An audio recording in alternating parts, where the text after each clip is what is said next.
Okay, well, they have had a manifesto in their election. They made it quite clear what they wanted and the people voted for it. They want the army to withdraw from the north and they want a degree of autonomy. Will you now give them that? No. Do you know that first they said something like that and they changed it? Because army is not their... They can't ask army to be withdrawn. Then if the other provincial councils also ask me to withdraw their army camps from all over the country, where can I have the army? Are somebody else going to give me a place to keep the army? Maybe you don't need such a large army. You don't have a war. We don't have a war anymore. You think so? No, for security we need army. I mean, we decide on our security and the strength.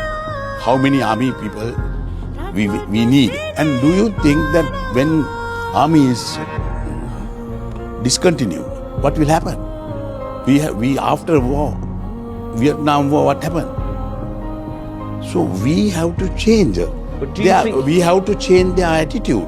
We have to rehabilitate them also. Mr. President, do you think you have too many soldiers though? No, we don't have. A reliable estimate that I saw, 1 soldier to every 3 civilians in the north of Sri Lanka. It's wrong.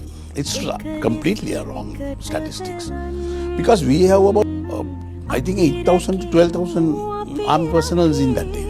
She is unhappy too that there's not been what she says is a credible inquiry. She's always been unhappy with us. No, I understand. From the beginning. But can I raise this specific point? She doesn't think you've yet had a credible inquiry into what happened at the end of the war, and she's giving you until March next year to have one. What's your response to that? Because it's the main point in her report, I think. Now, with 30 years of war, 30 years of war, she wants only the last few days.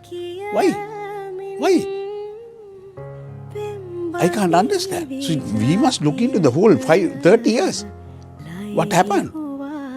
Do you believe the army did anything wrong in that period? I don't think so, because they were well trained. Because otherwise, the last few days, will